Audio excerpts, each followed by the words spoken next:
There's a king called Manasseh. Manasseh. Have any of you ever met somebody named Manasseh? You have? Okay, you know one person. I'll tell you why people don't normally name their children Manasseh. 2 Chronicles 33. Let's look here, verse 1. Manasseh was 12 years old when he became king, and he reigned 55 years in Jerusalem. He is the longest reigning king of any king in Israel or in Judah. 55 years. He gets the record for living the longest. Verse 2, but he did evil in the sight of the Lord according to the abominations of the nations whom the Lord had cast out before the children of Israel. Verse 3, for he rebuilt the high places which Hezekiah his father had broken down. He raised up altars for the Baals and made wooden images. He worshipped all the host of heaven and served them. He also built altars in the house of the Lord, of which the Lord had said, in Jerusalem shall be my name forever.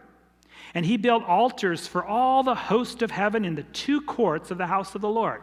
I mean, when you read this story about Manasseh, you're like, this person was terrible. Not only does he worship all the gods, all the different deities, all the pagan idols, but he brings it right into the house of the Lord. I mean, he sets up there in the holy place and in the courtyard all these images to all the hosts of heaven. Oh, it gets worse. Verse 6, and he also caused his sons to pass through the fire in the valley of the son of Hinnom. In other words, he burned his children as sacrifices. He practiced soothsaying. He used witchcraft and sorcery and consulted mediums and spiritists. He did so much evil in the sight of the Lord to provoke him to anger. It gets worse.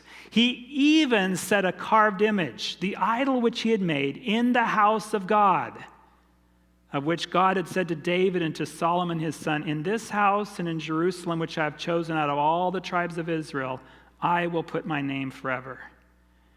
And I will not again remove the foot of Israel from the land which I have appointed for your fathers, only if they are careful to do all that I have commanded them, according to the whole law and the statutes and the ordinance by the hand of Moses. Verse 9.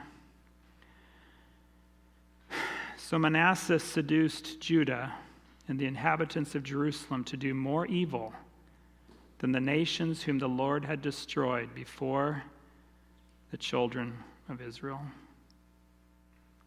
And the Lord spoke to Manasseh and his people, but they would not listen. Therefore the Lord brought upon them the captains of the army of the king of Assyria, who took Manasseh with hooks, bound him with bronze fetters, and carried him off to Babylon. Good riddance, huh? What a terrible king. But there's one person that didn't give up on Manasseh, and that was God.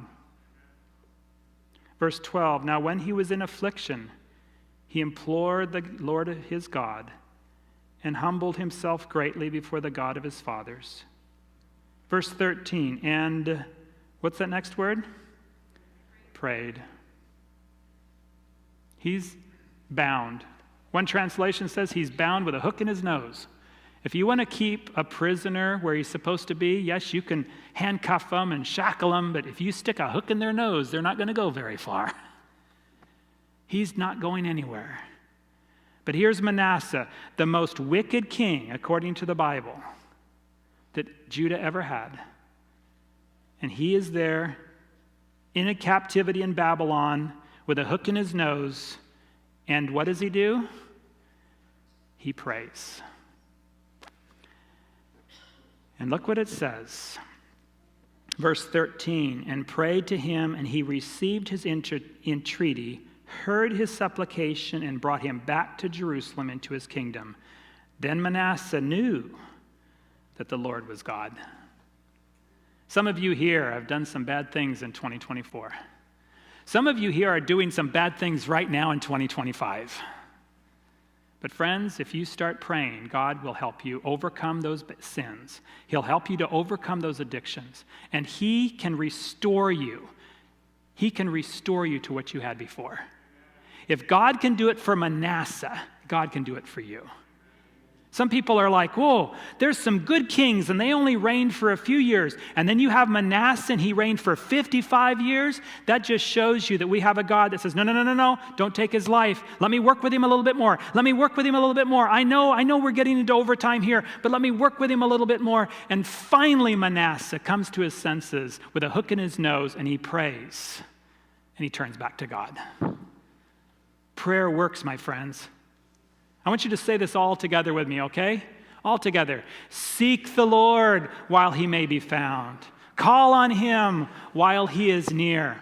Let the wicked forsake his way and the evil man his thoughts. Let him turn to the Lord, and he will have mercy on him, and to our God, for he will freely pardon. Isaiah 55, 6 and 7. If God can have mercy on Manasseh, God can have mercy on you. If God can help Manasseh get back on track, he can help you as well.